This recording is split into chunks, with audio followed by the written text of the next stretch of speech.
가장 유명한 천재 중에 한 사람이 있다면 뭐 여러 사람이 있겠지만 그 중에 움베르토 에코라는 기호학자를 피해갈 수 없을 것 같아요. 그래서 움베르토 에코라는 사람이 글이라는 게 뭐냐, 텍스트라는 게 뭐냐라고 할 때 텍스트는 의사소통의 굼뜬 장치다 이렇게 표현한 적이 있습니다. 의사소통의 굼뜬 장치예요. 무슨 말인가 하면 글이라는 것은 본질적으로 의사소통이 빠르게 일어나지 않는다는 의미입니다. 우리가 글로 무엇인가를 대화하고 의사를 전달하고자 할 때에 굉장히 많은 어려움이 있다는 것이죠. 굼뜬다 이 말이에요. 우리가 아무리 빨리 어떤 의미를 파악하고 싶더라도 글이라는 것은 시간을 들이고 에너지를 들이지 않으면 의사소통이 거의 불가능한 매체라고 할 수 있습니다. 구두로 이렇게 표정이 있고 제스처가 있고 이런 식의 의사소통은 신속하고 빠를 수 있지만 문자로 이루어지는 의사소통은 속도가 매우 느릴 뿐만 아니라 속도의 문제를 넘어서 사실은 오해를 일으킬 수 있습니다. 오해를. 의도가 그게 아닌데 이 글의 의도가 이것이라고 우기는 식으로 오해를 불러일으킬 수 있습니다. 그래서 유익한 내용을 참 많이 담은 책이라고 할지라도 읽는 사람의 태도 그리고 역량에 따라서 많은 것을 줄 수도 있고 적은 것을 줄 수도 있습니다. 무엇인가 얻으면 괜찮은데 심지어 무엇인가를 주지 못할 수도 있어요. 또는 오해만 일으켜서 더 나빠지게 만들 수도 있습니다. 그 비근한 예로 우리가 성경을 같이 읽어도 이단 같은 게 생기잖아요. 더 나빠지는 것이죠. 성도가 하나님과 만나는 통로로 주어진 것이 성경입니다. 그래서 성도는 성경을 바르게 읽는 법을 배우는 것이 너무 중요합니다. 그래야만 하나님과 지속적으로 건전한 대화에 이를 수 있습니다. 큐티 학교를 통해서 저희는 성경을 바르게 읽는다는 것이 무엇인지 그리고 어떻게 지속적으로 역량을 키워나갈 것인지를 살펴보려고 합니다. 제가 가장 좋아하는 철학자 중에 가다머라는 세계적인 철학자가 있는데 그분이 이런 얘기를 해요. 글이라는 것은 해석자의 위대한 정신에 달려있다. 어떤 사람이 어떤 역량으로 읽느냐가 중요하고 그런 의미에서 성도님들께서는 또 저도 한 사람의 성도로서 계속해서 주님에 대한 지식과 이해가 풍성해져야 하는 것이죠. 자, 그런데 이제 저희가 그러면 바르게 읽는다는 게 뭘까 했을 때 그 방법으로 저희가 귀납적 성경 묵상이라고 해서 D형 큐티를 제시해 드리고 있어요. 이제 말씀을 읽는 데 있어서 다양한 방법이 있습니다. 그렇죠? 저는 이제 대학 다닐 때 제 후배들이 날씨가 더워지면 이렇게 성경책을 이렇게 펴요. 이렇게 딱 펴가지고 한 구절을 이렇게 찾는 것입니다. 아무데나 펼쳐서 찾고 기도를 한 다음에 주님, 여름이 너무 더우니 이 정도로 덥게는 안 해주셨으면 좋겠어요. 뭐 이런 이제 기도들을 계속했던 기억이 나요. 아무 구절과 상관없이 애초에 이렇게 로또처럼 아무데나 펴서 구절을 읽고 그리고 그 구절과 또 상관없이 이제 더워요 뭐 이런 기도를 했던 기억이 납니다. 그리고 제가 가르치던 양들이었기 때문에 저한테 이렇게 와서 선배 저 기도했어요 하면 제가 참 그래도 제가 이제 국어교육과를 다니고 있었는데요. 얘들이 커서 뭐가 될까 참 걱정을 많이 했었습니다. 이래가지고 어떻게 되겠나 했는데 선생님이 잘 됐어요. 잘 지내십니다. 그런데 이제 무슨 말씀을 드리고자 하냐면 이제 성경을 그런 식으로 읽으면 안 되는 것이죠. 아무데나 펼쳐서 이렇게 느낌이 이래 이런 식으로 접근하면 안 되죠. 그게 이제 A형 큐티입니다. A형 큐티는 본문을 읽고 느낌을 적는 거예요. 그래, 예수님은 좋은 분, 뭐 이런 식으로, 혹은 나에게 이런 감동이 있었다. 그리고 B형 큐티는 조금 더 내용을 관찰해 보는 것입니다. 너무 본문을 슬쩍 보았다면 B형 큐티는 조금 더 내용에 관찰하는 것이고, C형 큐티는 결단과 적용이 있는 것이고요, D형 큐티는 C형 큐티에 연구와 묵상을 더하는 것입니다. 사랑하는 성도 여러분, 핵심은 우리가 말씀드리는 D형 큐티는 연구와 묵상이 정말 중요합니다. 연구와 묵상. 그리고 관찰이 참 중요하죠. 오늘은 이 두 개를 배우려고 해요. 관찰하는 법. 본문을 어떻게 관찰할 것이냐. 또 그 관찰을 토대로 연구를 하고 묵상을 어떻게 할 것이냐. 이것을 배우려고 합니다. 그래서 이 D형 큐티를 통해서 말씀을 읽을 때 객관적인 관찰과 연구를 통해서 주관적인 해석, 너무 어긋나 있는 해석 혹은 잘못된 묵상을 좀 줄이고 최소화하고, 이제 귀납적인 과정, 말하자면 하나씩 본문에 근거가 있어서 그 과정을 거쳐서 결단과 적용에 이르도록 하는 독법입니다. 자, 그러면 다음 장을 보시면은요, 필수적인 준비물이 있습니다. 성경을 읽으실 때. 그러니까 사실 이거는 D형 큐티 이런 것들을 넘어서 있는 이야기를 좀 말씀드리려고 해요. 제가 이제 큐티 학교를 준비하면서 가장 중요한 내용이라고 생각하는 것은 1번입니다. 이게 안 되면 아예 안 되는 것입니다. 이게 무엇이냐 하면은요, 말씀을 들으시거나 읽으실 때 아주 필수적인 준비물이 있어요. 무엇인가? 이 준비물이 없으면은 귀납적 말씀 묵상을 열심히 해도 하나님과의 소통이 거의 이루어지지 않습니다. 준비물은 나를 구원하신 하나님을 배우려는 태도입니다. 이게 너무너무 중요합니다. 19세기는 계몽주의 시대예요. 그래서 하나의 진리가 있다고 믿었습니다.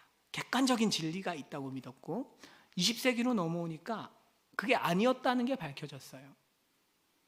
무슨 말인가 하면 해석이라는 것은 다 다르다는 거예요. 모두가 다른 해석을 합니다. 같은 글을 읽고 다른 해석을 해요. 그래서 하이데거라는 철학자가 객관적 해석이 실제로 존재하지 않는구나, 이것을 밝혀낸 거죠. 모든 해석에는 자신이 숨어 있어요. 그래서 인간의 죄성이라는 것이 해석을 뒤흔듭니다. 우리가 말씀을 읽는다고 할 때 말씀의 유익을 누리지 못하도록 만드는 가장 큰 관문은 말씀 자체를 왜곡하고자 하고 내 편한 대로 받아들이려는 어떤 죄성이라고 할 수 있습니다. 우리는 의도치 않더라도 혹은 의도하더라도 자신이 본능적으로 유리한 대로 해석합니다. 그런 의미에서 저는 복음을 생각할 때 너무너무 놀라운 게 하나 있어요. 생각해 보십시오. 사람은 늘 자기가 유리한 대로 해석을 한다고 하지 않았습니까? 그런데 우리가 믿는 복음은 하나님만 높이는 복음입니다. 그리스도에게만 영광되는 복음이에요. 인간이 영광받을 구석이 없습니다. 그러니까 인간이 만든 것이 아니죠. 인간이 만들었다면 자기에게 유리하게 만들었을 텐데, 하나님께서 직접 계시해 주셨기 때문에 그리스도의 복음은 오직 주님만 영광받도록 만들어져 있는 것이죠. 자, 이거는 번외였습니다. 우리는 복음서에서 그런 사람들을 찾아볼 수가 있어요. 대표적으로 종교 지도자들입니다. 성경에 능통한 수많은 종교 지도자들이 살아계신 하나님의 아들 예수 그리스도를 눈앞에 보고도 인정하지 못합니다. 예수님을 보면서 나사렛 출신이 과연 메시아인가? 베들레헴에서 났다는 사실은 알고 있지만, 그건 맞지만, 메시아의 예언이 맞지만, 나사렛? 이거 어떻게 받아들여야 될까? 종교 지도자들도 어떤 부분은 예수님이 메시아가 맞는 것 같고 어떤 부분은 아닌 것 같은데, 이런 상황에서 많은 갈등을 했던 것입니다. 그들은 결국은 예수님을 메시아로 알아보지 못했고 죄성에 따라서 본능적으로 자기를 유리한 방향으로 주님을 바라보고 해석하느라고 주님을 거절하게 되었죠. 사랑하는 성도 여러분, 우리가 큐티를 함에 있어서 가장 중요한 것은 정직한 태도입니다. 구체적인 상황에서 하나님의 말씀에 정직한 태도가 없다면요, 순종하기는 거의 어렵습니다. 이와 더불어서 또 어려운 부분이 하나 있는데요, 조금 어렵습니다. 잘 집중해 보시면, 하지만 분명히 도움이 되실 거예요. 말씀을 이해하는 논리와 과학의 논리가 달라요. 이게 굉장히 크리티컬한, 아주 중요한 부분입니다. 무슨 말씀이냐? 수학은 1 더하기 1이 2입니다. 이것은 이의를 제기할 수 없는 아주 자명한 이야기입니다. 수학이나 과학 같은 학문은 100% 반복 가능성에 기대고 있습니다. 같은 조건이면 예외가 생기지 않아야 돼요.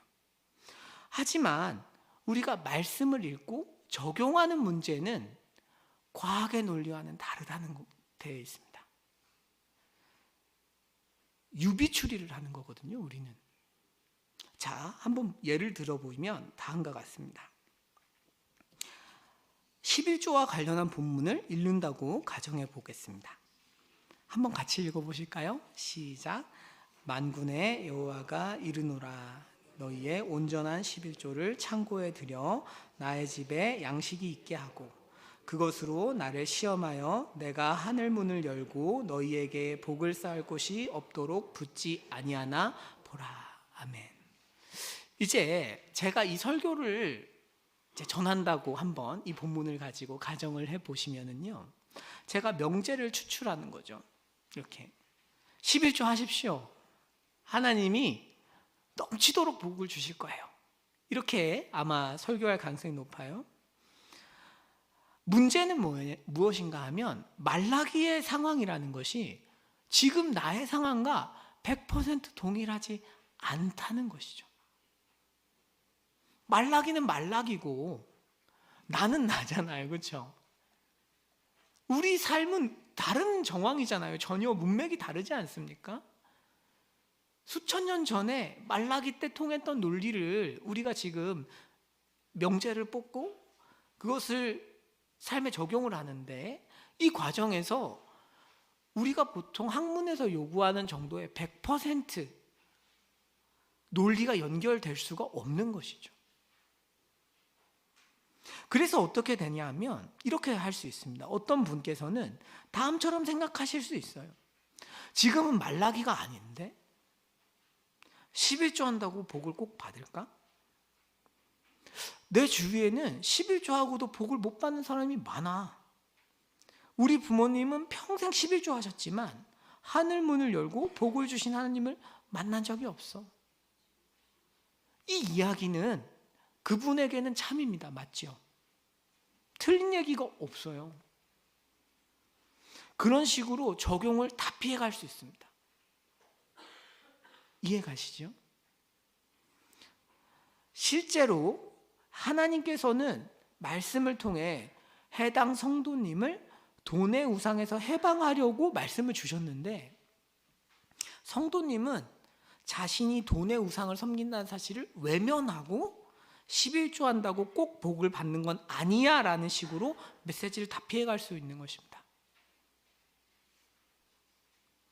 모든 설교와 적용은 유비추리가 기반이에요. 그렇기 때문에 듣는 사람이 아닌데, 이 부분은 나와 맞지 않는데, 논리가 100% 옳지는 않잖아 라고 거부하면 거의 적용할 게 없습니다.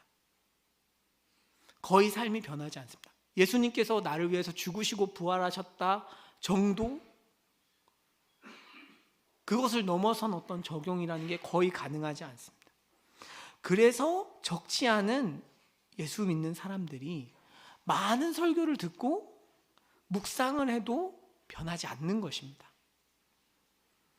그렇기에 우리는 겸손히 읽도록 애쓰고 은혜를 구해야 하는 것이죠. 최근 말씀이 혹시 들리지 않으시나요? 저는 대학생 때 조금 성경을 배운 이후에는 말씀이 한동안 안 들렸던 기억이 있습니다.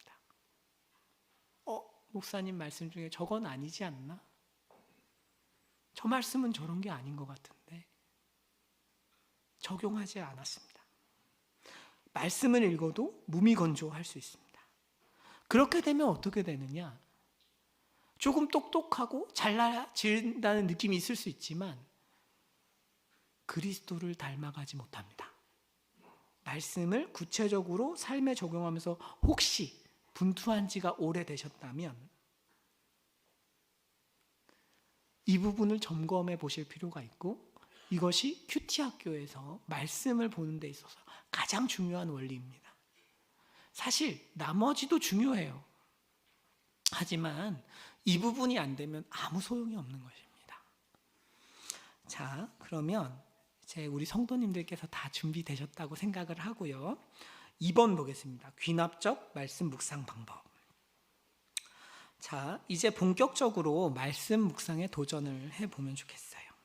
제가 선정한 묵상 본문은 룻기 1장 1절에서 5절 말씀입니다.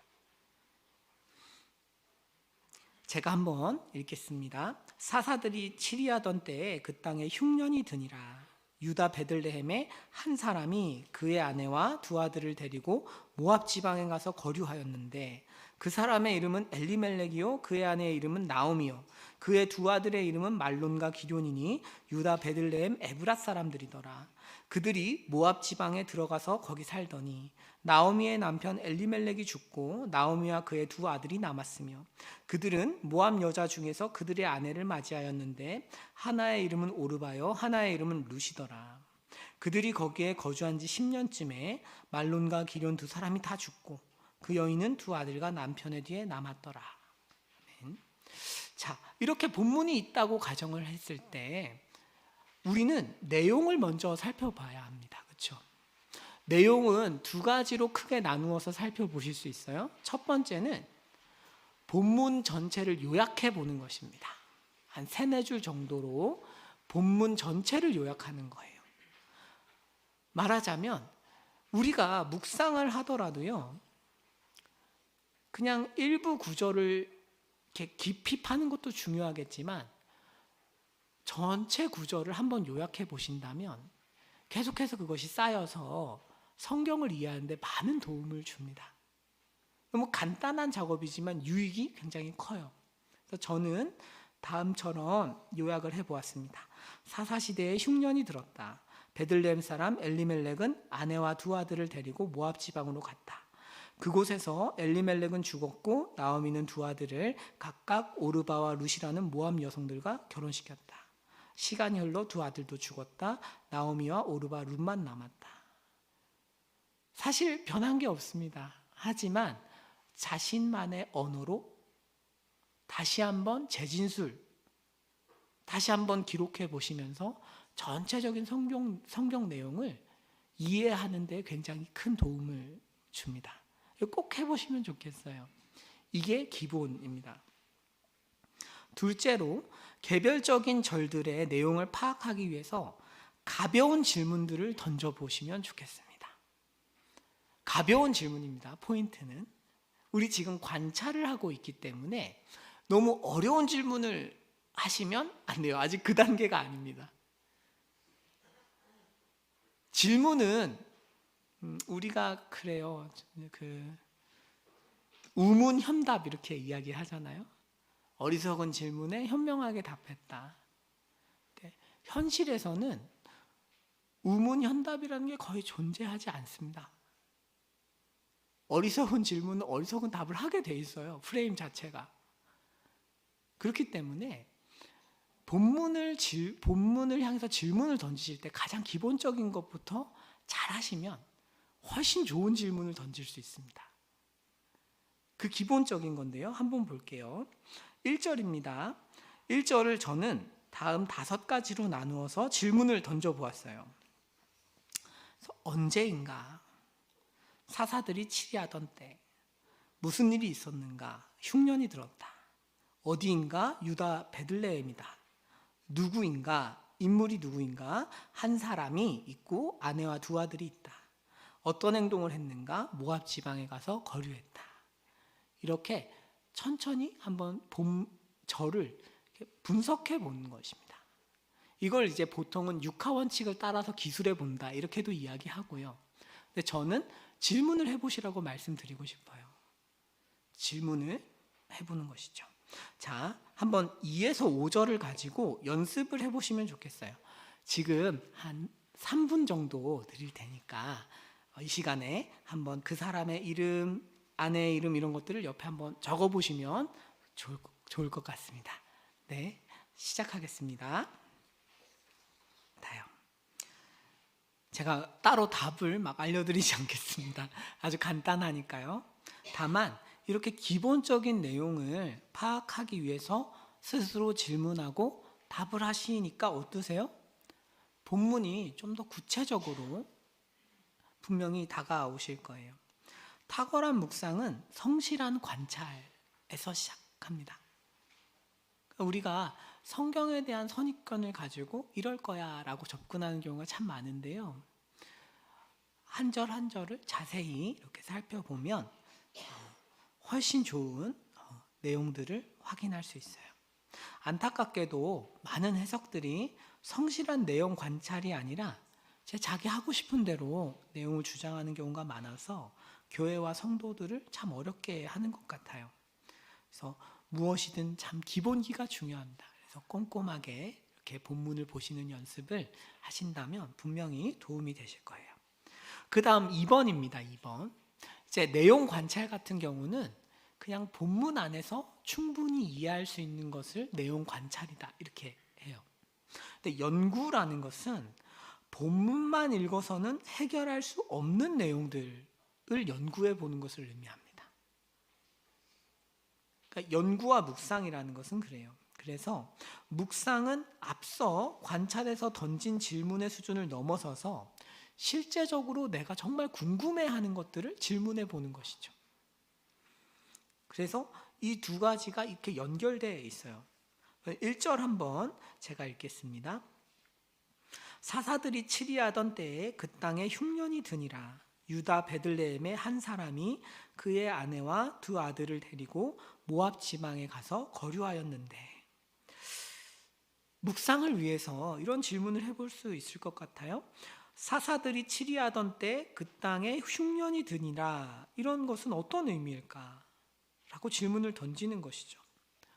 그러니까 본문을 아무리 관찰해도 알기가 어렵지 않습니까? 이것은 구체적으로 어떤 의미인지 알기 어렵죠. 물론 사사기를 우리가 알기 때문에 아시는 분이 대다수이시기 때문에 이런 의미겠구나 이해하실 수 있지만 이 본문만 놓고 보면 이제 미궁에 빠지는 것이죠. 그래서 사사들이 치리하던 때의 의미는 사사시대를 알고 계셔야 파악할 수 있죠. 그렇죠? 사사기를 읽어보시면 사사시대는 정치적으로 매우 혼란스러운 시기였습니다. 그래서 이런 것들을 연구라 그래요. 연구. 그리고 흉년이 든다는 것은 어떤 의미일까? 한번 생각해 보시면요.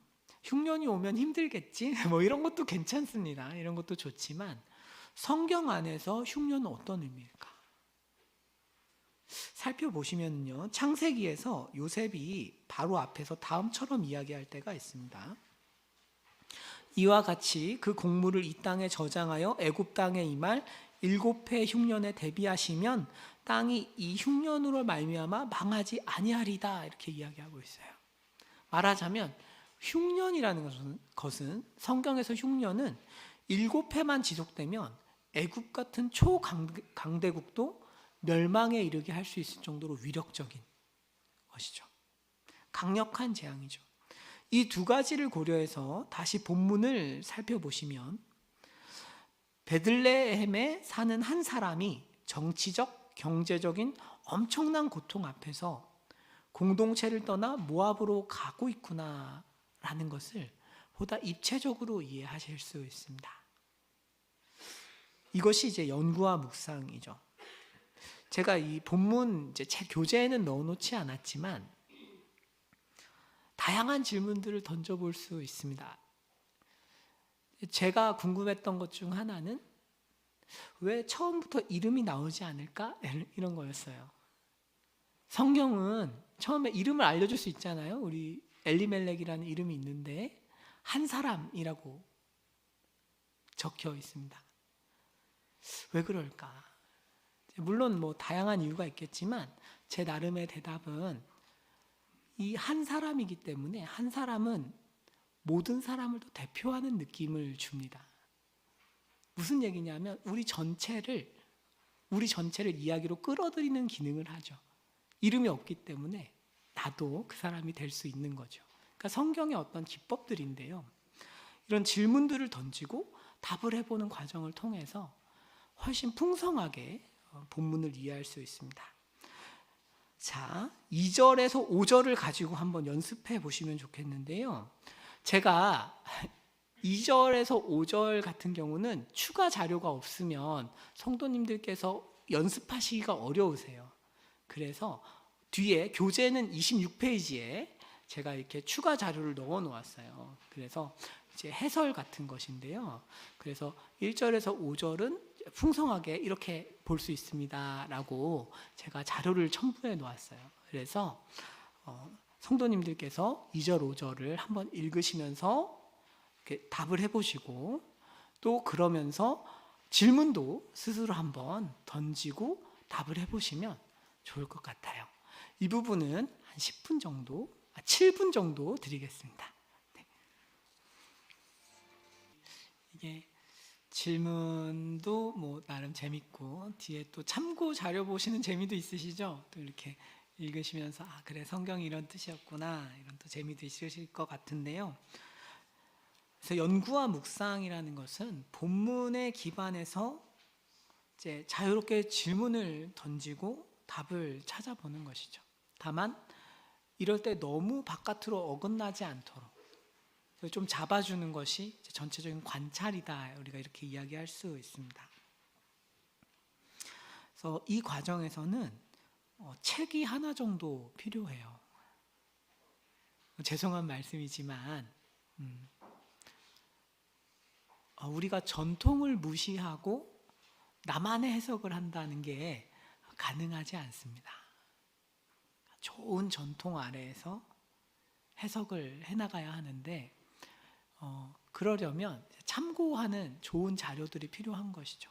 물론 이제 평신도 우리 성도님들께서 꼭 그런 게 필요한가라고 저한테 질문을 하신다면 저도 조금 고민이 돼요. 하지만 이제 저의 이제 개인적인 욕심은 이제 특히 제자 훈련과 사역 훈련을 하고 계시는 분들이 이제 필수 코스라고 하시는데요. 이제 우리가 훈련을 받는 이제 본질적인 이유는 제가 옥하는 목사님 철학을 이제 배우기에는 이제 제자 훈련의 목표는 평신도 말씀 사역자를 만드는 것으로 알고 있어요. 그렇기 때문에 우리가 하는 해석이라는 것이 어느 정도 보편적이어야 하고 사람을 설득할 수 있어야 리더로 설 수 있는 것입니다. 그리고 그것을 가르치는 과정이 이제 제자 훈련, 사역 훈련이기 때문에 그런 능력을 갖추려면 좋은 책이 필요한 거죠. 사실은 이제 혼자서는 어려운 것입니다. 그래서 이제 책을 하나 정도 구비하실 수 있으면 좋겠어요. 이제 제가 작년 세미나, 이제 제자훈련 세미나에 참석했을 때 강사분께서는 무디 성경 주석이다 이것을 사용한다고 하셨고 해당 책도 좋고요. 저는 이제 성경 신학 스터디 바이블 혹은 ESV 성경도 좋다고 생각해요. 그래서 목사님 저 복잡한 거 싫어요. 그러면 새벽 기도 하시면 돼요. 새벽에 예배 드리시고 이제 목사님들 설교하신 것들을 또 참고하셔서 묵상을 또 발전시켜 나가는 것도 이제 또 하나의 방법이실 수 있습니다. 그래서 성도님들께서 어떠한 방법을 쓰시든지 간에 분명한 것은 이 묵상과 질문, 연구 과정에서 도움을 얻는 것은 참 중요하다. 이렇게 정리할 수 있을 것 같아요. 오늘 강의를 이제 마치려고 합니다. 그래서 크게 저희가 3가지를 살펴본 셈이에요. 첫 번째로는 말씀 앞에 서는 태도입니다. 태도. 그렇죠? 제가 태도와 관련해서 이제 여러 가지 우리가 빠지기 쉬운 함정들에 대해서 말씀드렸고, 그래서 하나님 앞에서 늘 겸손한 태도로 우리가 주님께서 나에게 요구하시는 말씀이 무엇인가 이렇게 귀 기울여서 들으시는 은혜가 있기를 축복합니다. 그리고 또 하나는 이제 묵상의 기본기예요. 묵상의 기본기 관찰입니다. 관찰의 핵심은 요약과 질문인데요. 요약하는 것 그리고 질문을 육하 원칙에 따라서 이렇게 잘 논리를 따라서 해보시면 좋겠고, 마지막으로 이제 연구와 묵상이죠. 연구와 묵상. 이것은 이제 연구하고 질문을 던져 보시면서 도움을 얻는 과정이다. 우리 이렇게 말씀드릴 수 있을 것 같아요. 여기까지 해서 2강 마치고 그 다음 주에는 저희가 묵상의 꽃이에요. 묵상의 꽃. 묵상의 꽃이 무엇인가 하면 이제 느낀 점, 또 결단과 적용이라고 할 수 있습니다. 그래서 기대감을 가지시고 다음 주에도 뵙기 원합니다. 기도하겠습니다.